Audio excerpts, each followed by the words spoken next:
Selamat malam anak-anak semua. Berikut kunci jawaban dari soal-soal latihan PAS yang saya bagikan di hari-hari sebelumnya. Soal nomor 1, seorang siswa semaksa satu menendang bola yang awalnya diam hingga membuat bola melambung tinggi. Pada bola terjadi perubahan momentum untuk selang waktu tertentu. Jika siswa tersebut memberikan gaya impulsif kepada bola, maka pernyataan yang benar adalah apa? Gaya impulsif merupakan apa sih? Gitu. Nah, kalau kita kaitkan dengan gaya impulsif adalah begini. Nah, gaya diberikan oleh kaki ya sebesar F terhadap bola sehingga bola akan melambung. Seperti itu ya. Maka impuls menyebabkan perubahan momentum pada bola. Impuls adalah F kali delta D sama dengan delta P. Jadi kalau nanti ditanya, gaya impulsifnya itu adalah perubahan momentum terhadap waktu. Jadi gaya impulsif merupakan perubahan momentum tiap satuan waktu tertentu. Jawabannya adalah B. Lalu nomor 2, gaya yang bekerja pada suatu benda dalam selang waktu tertentu ditunjukkan pada gambar. Gaya terhadap selang waktu, maka nanti kalau ditanya berapakah impuls, impuls merupakan luas grafik. Jadi luas grafiknya ini berapa? Sekitar. Nah ini kan sebenarnya nggak tepat segitiga tapi mendekati. Sehingga nanti jawabannya segini. Alas kali tinggi bagi 2. Untuk nomor 3,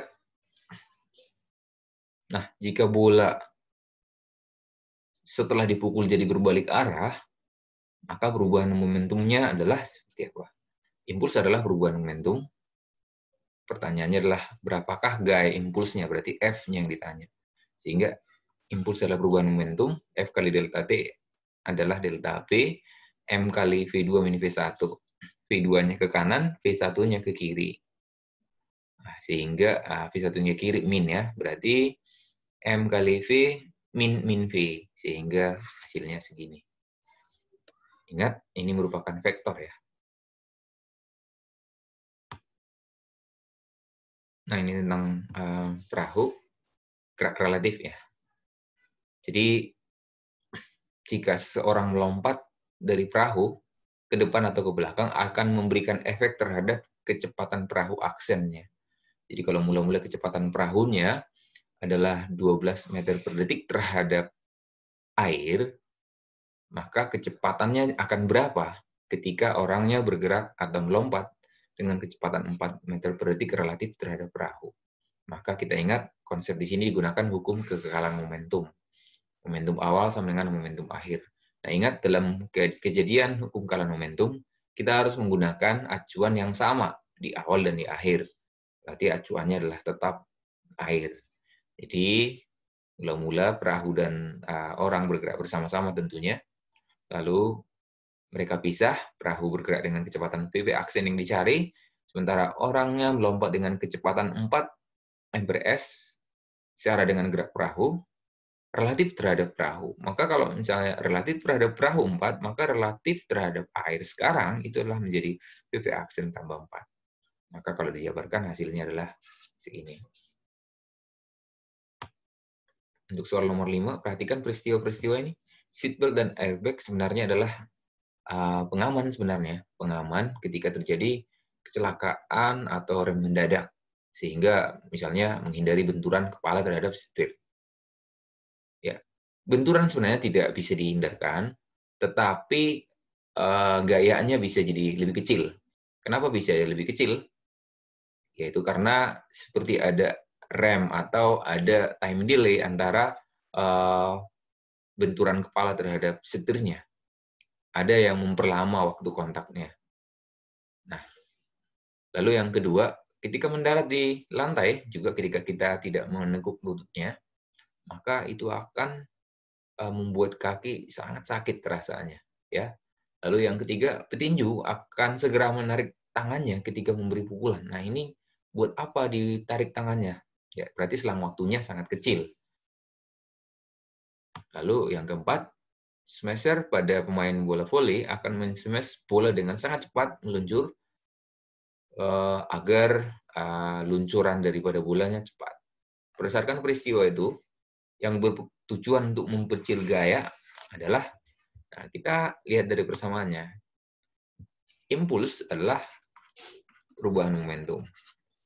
F kali delta T sama dengan delta V, sehingga F sama dengan delta V per delta T. Jadi yang bertujuan untuk memperkecil gaya, agar F-nya kecil, berarti delta T-nya harus yang besar. Delta T besar, F-nya kecil. Nah, berarti yang sesuai dengan pernyataan itulah yang pertama tadi. Tujuannya ini kan supaya gayanya kecil tadi. Lalu yang kedua, nah ini juga ditekuk lututnya supaya gayanya kecil, selang waktunya diperbesar. Lalu untuk yang ketiga, petinju menarik tangannya berarti selang waktunya cepat. Berarti gayanya selang waktunya cepat ya. Delta T ini singkat sehingga F-nya jadi besar. Nah, begitu juga smash juga ya, seperti itu sama. Lalu untuk soal berikutnya, nah ini tentang bola dijatuhkan, maka dari percobaan bola dijatuhkan itu, maka bisa kita dapatkan koefisien restitusi dari persamaan ini sebenarnya. Kemudian kita sederhanakan menjadi akar dari tinggi pantulan dibagi dengan tinggi mula-mula. Demikian seterusnya. Lalu kita dapatkan tinggi mula-mula dari ketinggian 80, kemudian dia akan mantul, sehingga tinggi pantulannya nggak tahu diketahui di sini, tapi bisa kita dapatkan dari kecepatannya ini. Kecepatan pas mantulnya. Dari sini kita akan dapatkan tinggi pantulannya. Kita dapatkan tinggi pantulannya ternyata adalah 20 ya, dari persamaan ini. Maka kita dapatkan E-nya adalah akar seperempat, yaitu adalah setengah. Untuk soal berikutnya, nomor 7, nah setiap tumbukan nanti kita gunakan dua persamaan, ya, yaitu hukum kekekalan momentum dan hukum kekekalan momentum. Ini hukum kekekalan momentum dan juga koefisien restitusi. Nah, ketika kedua persamaan ini kita substitusi atau eliminasi, kita akan dapatkan kecepatan masing-masing setelah tumbukan. Nah, tapi yang penting diperhatikan di sini adalah arah ya, bahwa momentum merupakan besaran vektor, sehingga kalau misalnya dua benda saling mendekat, maka salah satu pasti negatif. Kalau searah, nah ya, bisa dua-duanya positif. Jadi jawabannya adalah A. Untuk nomor 8, yang sudah tentang GHS. Oke.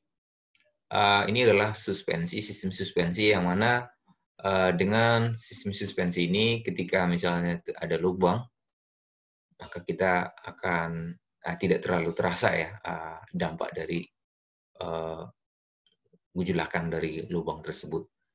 Nah, ketika nanti ini sedang tertekan ke bawah pegasnya, maka sebenarnya gaya pegasnya atau gaya penyeimbangnya atau gaya pemulihnya adalah ke atas. Nah, makanya ada rumus bahwa gaya pemulih itu sebenarnya dengan K kali min Y atau K kali min delta X.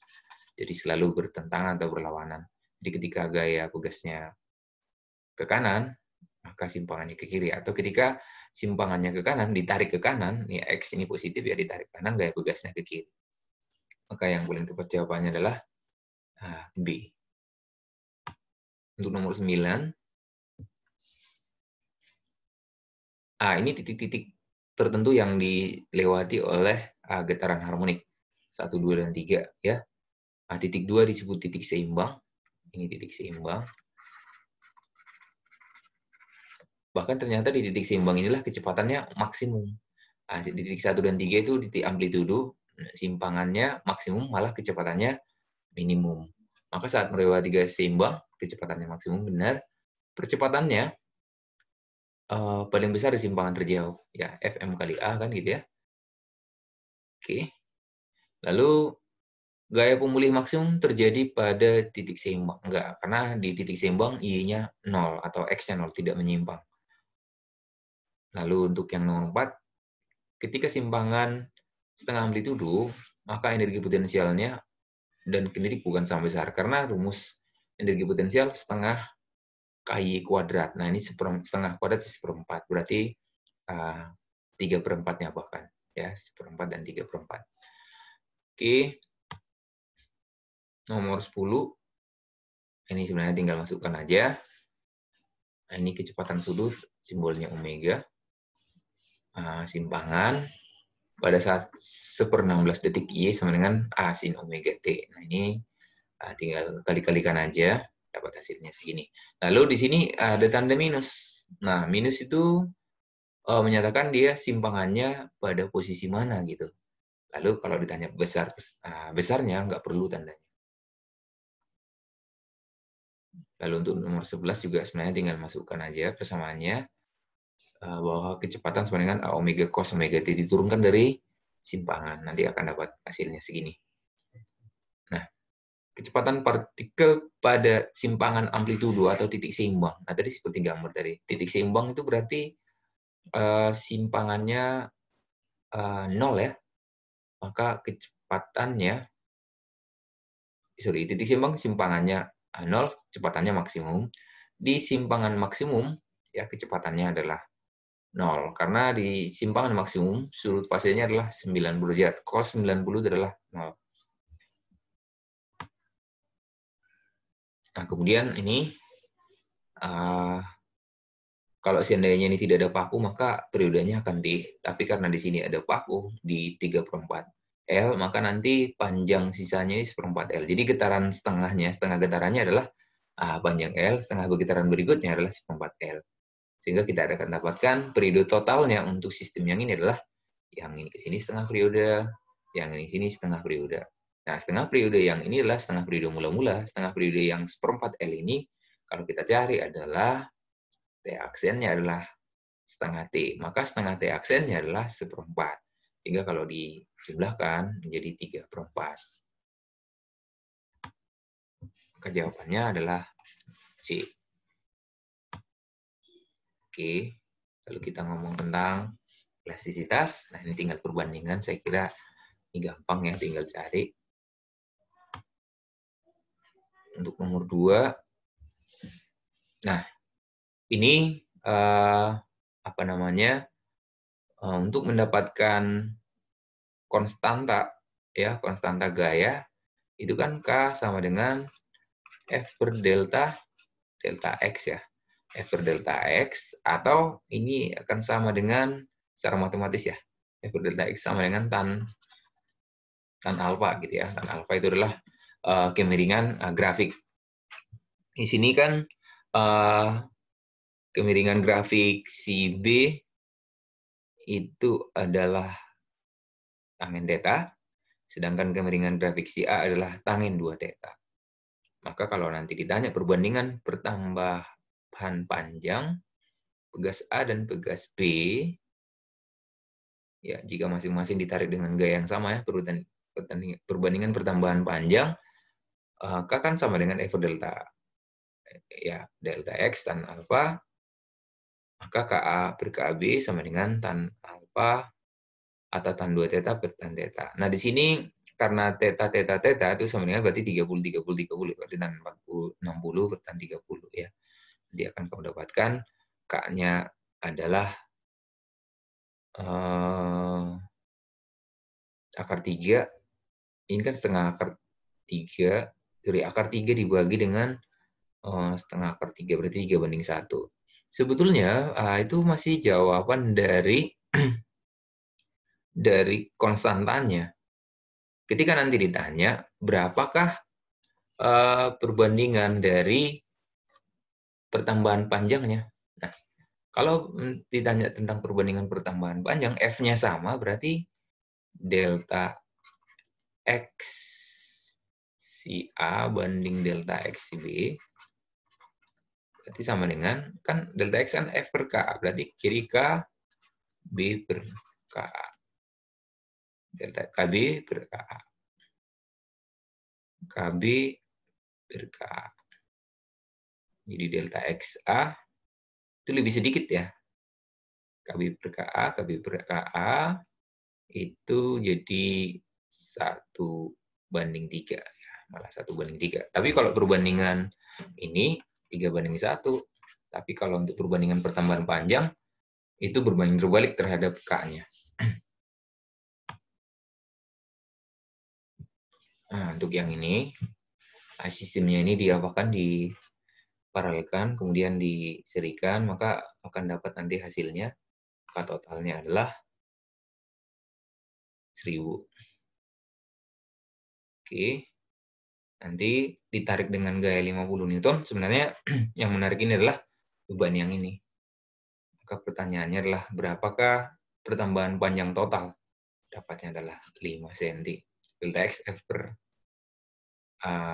K, ya gitu ya, delta X F per K. Ini F per K total lainnya, K total.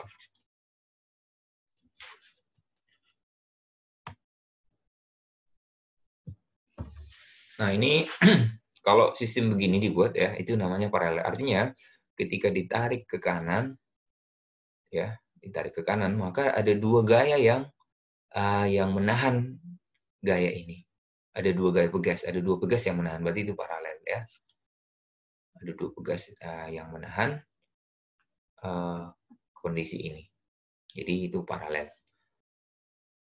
Lalu K1 dan K2 udah dikasih tahu. Pertanyaannya, perbandingan energi potensial yang dimiliki pegas 1 dan pegas 2. Di mana ketika ini ditarik titik W ke kanan, maka yang satu bertambah pendek, yang satu bertambah panjang. Di mana pertambahan panjang atau pertambahan pendek dari kedua pegasnya pasti sama. Karena kan,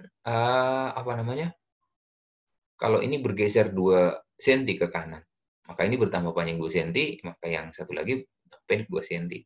Sehingga nanti kalau tanya perbandingan energi potensial, itu hanya sama dengan perbandingan konstantanya aja, karena delta X-nya dicoret. Sehingga EB1 banding EB2 sama dengan K1 per K2. Berarti nanti 2:1. Nah, ini. Untuk soal nomor 5, nah ini tinggal diparalelkan. Dapat jadi 2K, gitu ya, atau 200. Kemudian, cuman ini nggak bisa nih. Ini 2K, lalu diserikan dengan K. Ini kenapa? Ada beban di sini. Jadi kalau ini harus masing-masing. Pertambahan panjang yang atas, pertambahan panjang bawah. Untuk pegas yang bawah, yang menarik pegas yang bawah itu hanya benda bermassa M. Sedangkan yang menarik pegas yang 2 ini, itu adalah 2M. Karena kan ini bebannya semua nih. Jadi 2M. Sehingga katakan delta X1 F per K itu masanya tadi 0,5, berarti 5 per 100 ya. 5 cm. Untuk yang ini, F-nya jadi 2M tadi berarti 110 ya. Tapi ini konstantanya diparalelkan jadi 200. Dapat sini. Ditambahkan. Oke. Nah, untuk tekanan total itu adalah tekanan hidrostatis tambah tekanan udara luar. Tinggal jumlah aja sebenarnya itu ya. P0 tambah rho G, H. Dapatnya adalah 4,7. Soal nomor 7. Nah, ini juga tinggal masukin aja sebenarnya. Untuk nomor 8, nah apalagi nomor 8, langsung saja ya. Nomor 9, di sini sepertiga bagian muncul, berarti nanti yang kita pakai adalah 2/3 itu, ya. Dalam hal ini kondisi seimbang, sigma F sama dengan 0, maka FA sama dengan WFA ke atas, rho GV, ya rho GV volumenya adalah volume yang tercelup ya. Lalu dicoret sehingga dapatnya 2/3 rho ini. Nah, rho air sendiri kan 1000 kali 2/3 itu adalah 666,66 ya. Jawabannya adalah ini. Nomor 10. Nah, untuk nomor 10, ketika perahu, dimanapun ini perahu ya, ketika dia masih mengapung, maka gaya apungnya akan sama mau dimanapun. Karena gaya apung itu akan sama dengan gaya berat. Jadi kan gaya berat sama gaya apungnya, Mau di air manapun, air tawar, air laut akan sama. Kan karena beratnya sama. Jadi W-nya di perahu di air tawar dan air laut akan sama, maka gaya apungnya juga akan sama. Cuman yang berbeda adalah bagian yang tercelupnya. Nah, kalau saya dihitung cara perhitungan nanti gaya apungnya itu sama, lalu volume yang terendam akan lebih sedikit ketika di permukaan laut. Karena apa? Karena massa jenisnya lebih besar, 1050. Ini bisa dihitung dan dibuktikan ya. Lalu untuk soal nomor 11, ini tentang kecepatan terminal. Kita tahu kecepatan terminal itu adalah seperti ini. Di awal, ya, dia akan mengalami gaya sebesar pertama masih W, tapi makin ke bawah, ketika udah bergerak berarti ada W, ada apa? F apung dan ada F gesek. Nah, suatu saat gimana gaya gesek ini kan makin cepat, makin besar, dan suatu saat gaya geseknya itu akan konstan. Itu saat kapan? Saat seimbang, yaitu saat FA, F gesek, dan W mengalami keseimbangan. Jadi saat sigma F sama dengan 0. Berarti suatu saat memang benda ini akan mengalami kecepatan yang konstan. Itulah disebut kecepatan terminal. Yang manakah gambaran yang tepat untuk itu? Itulah yang E. Awalnya dia dipercepat, tapi suatu saat percepatannya makin kecil sampai V-nya jadi konstan. Jadi jawaban tepat adalah E. Nah, ini langsung saja. Kemudian nomor 13. Ini tentang hukum kontinuitas. Di mana di penampang kecil dia akan mengalami kecepatan yang besar. Kenapa? Efek dari hukum kontinuitas ini. A1V1, A2V2. Sehingga pada permukaan yang kecil, kecepatannya akan lebih cepat. Untuk soal nomor 14, nah ini diketahui beda tekanannya adalah 2 atm. 2 atm itu 2 kali 10 pangkat 5. Lalu di sini kita tahu A1 3A2, berarti V2 3A1, 3V1. Karena apa? Berbanding terbalik ya. Tinggal substitusi aja. 3 kuadrat ya, 9 kurang V1 jadi 8. Lalu V1-nya adalah 5 akar 2. Nah, tapi pertanyaannya adalah di penampang kecil ini berapa? Dikali 3 aja, jadi jawabannya segini. Lalu untuk soal nomor 15. Bola kenapa bisa seperti ini melengkung? Nah, kita tahu ketika bisa melengkung seperti ini berarti bola itu terdorong ke kanan ini. Nah, kok bisa terdorong ke kanan? Berarti karena resultan gaya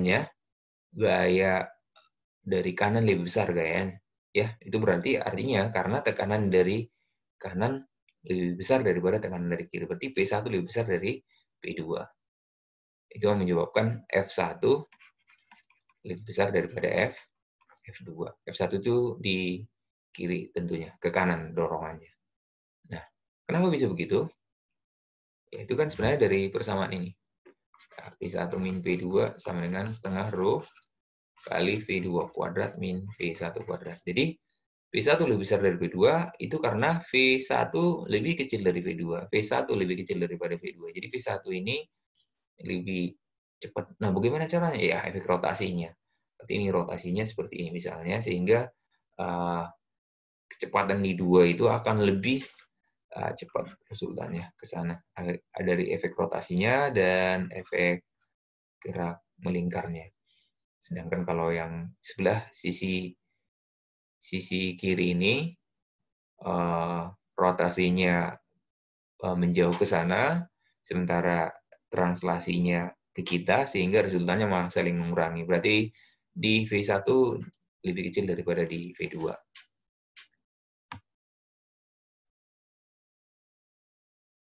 Oke, untuk soal nomor 16, nah ini sebenarnya tinggal gunakan hukum Bernoulli ya, untuk mencari selisih tekanan atau tekanan di 1 atau tekanan di 2. Yang perlu kamu tahu di sini adalah bahwa di keran itu udah terbuka ke udara luar, maka P2-nya akan sebesar P0. P2-nya adalah sebesar P0.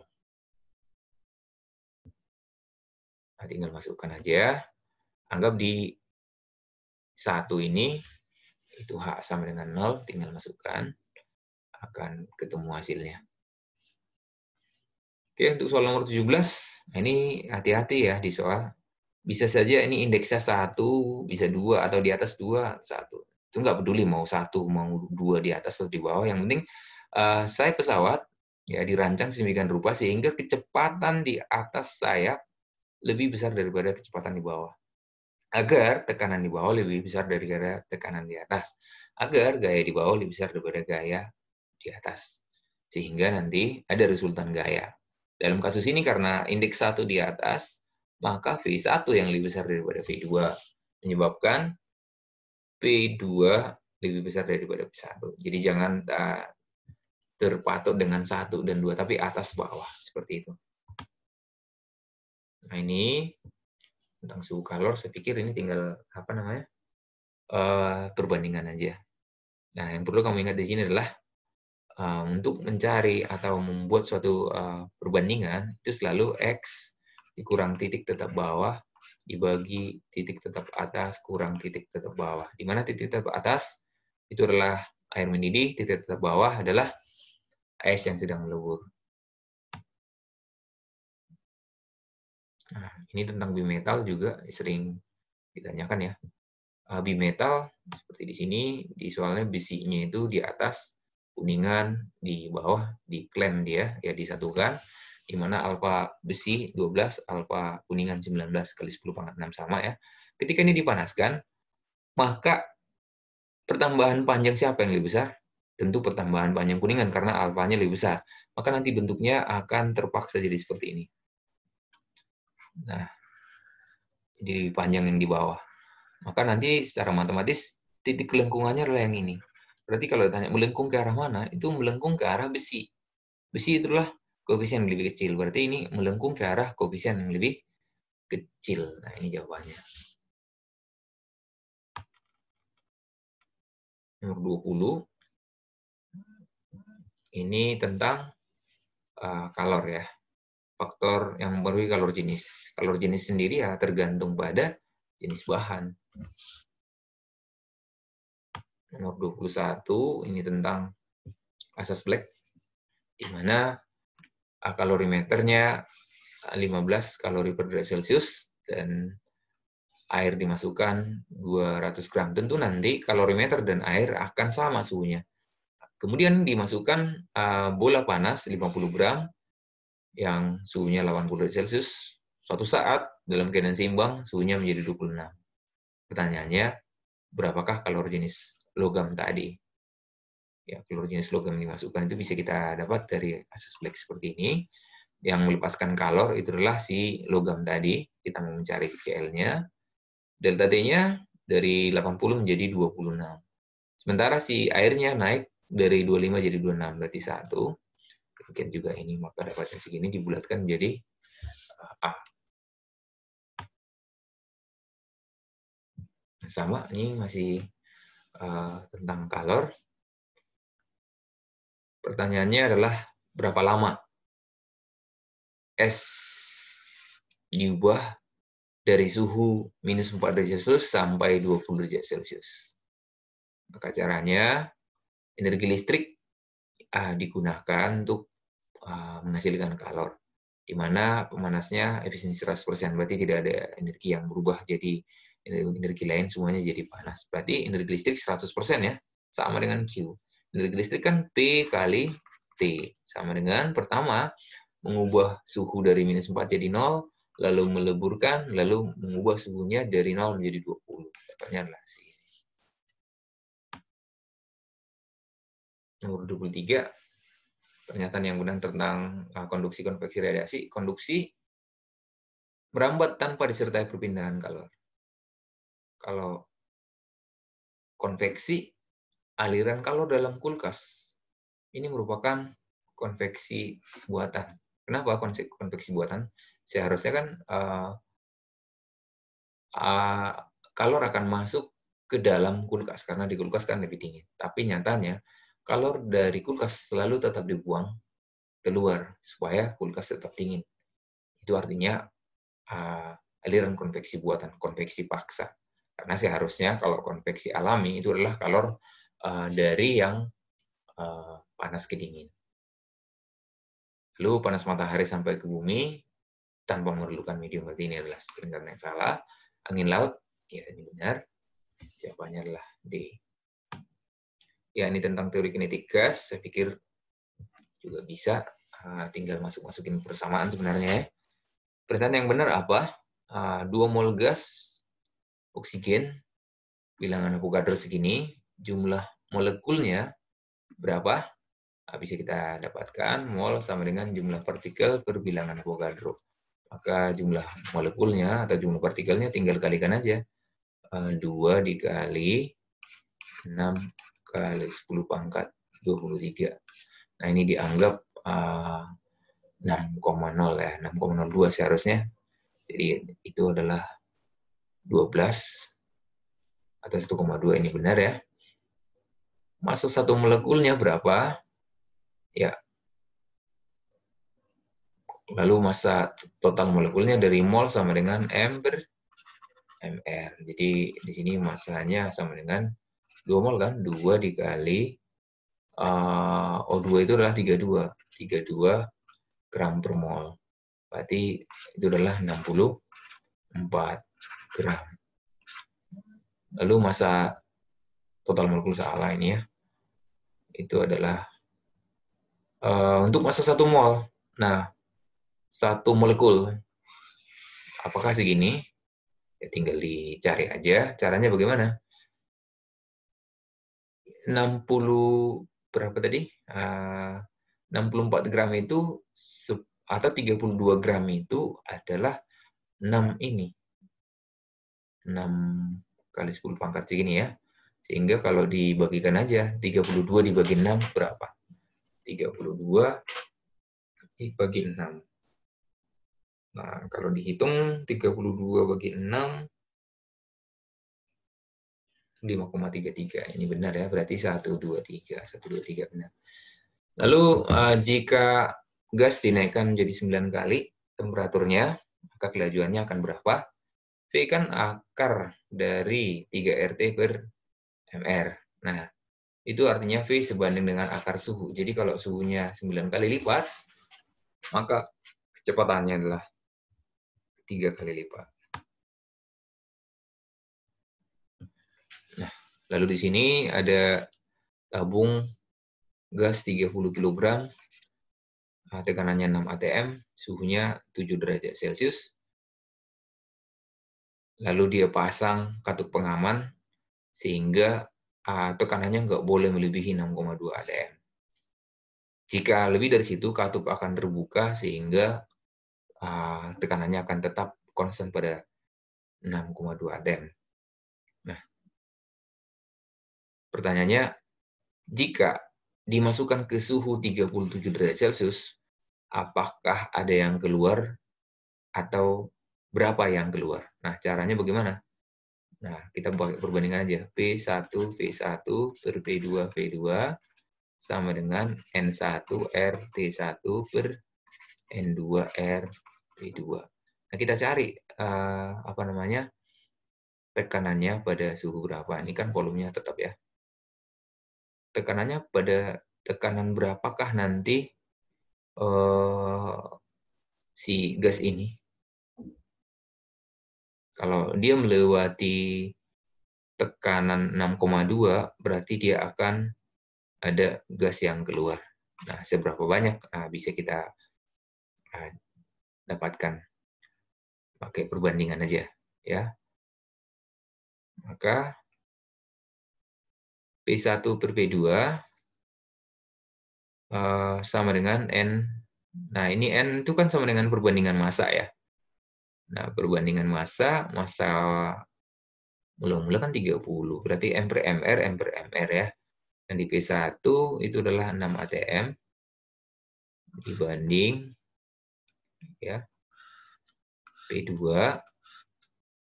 hanya bisa 6,2 atm sebenarnya. Karena ketika nanti Lewat dari 6,2 langsung terbuka katupnya. Jadi nggak bisa melewati itu, sama dengan N-nya itu kan M per MR, berarti 30 per MR. Nah, sekarang pada saat 6,2, kita nggak tahu masanya ini sekarang. M per MR. Dicoret, dikali dengan suhunya. Suhunya 273, berarti ini 280 dibagi dengan 37, berarti itu adalah 310 ya.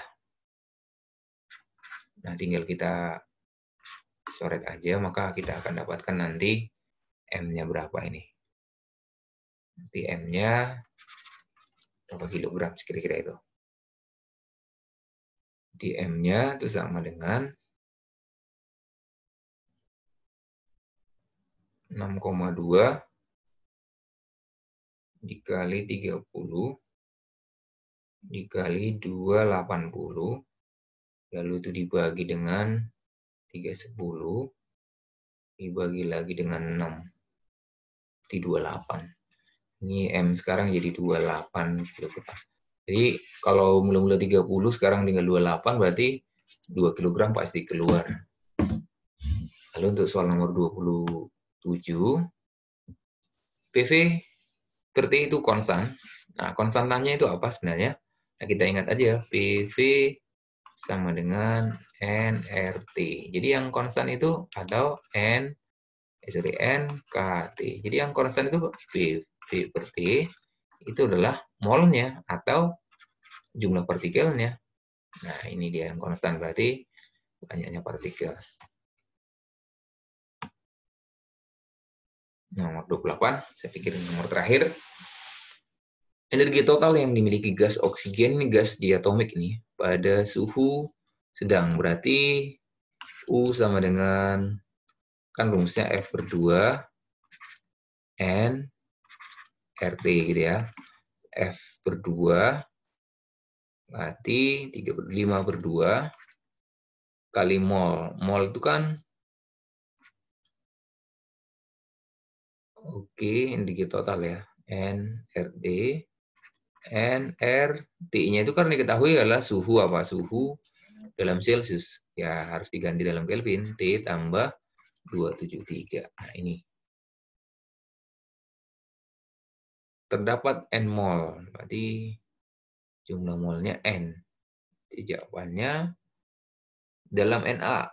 Boleh, kalau karena dalam Na, berarti N-nya jadi nRT, berarti NKT. Bisa diganti ya. Jadi 5 per 2. Nah, terdapat N ya. N yaitu N sama dengan N per Na gitu ya. Kalau kita pakai NKT bisa NKT tambah 273 ini ya. N itu kalau diketahui dalam K berarti harus diganti jadi 5 per 2 dikali N dikali Na dikali K kali T tambah 273. Nah, ini hasilnya adalah Na K ini ya, 5 per 2 tapi ini. Na, N, K. Ya, seperti itu. Oke, saya kira ini yang bisa saya bagikan untuk hari ini. Semoga bermanfaat dan selamat melanjutkan persiapan untuk UAS tahun ini. Tuhan memberkati.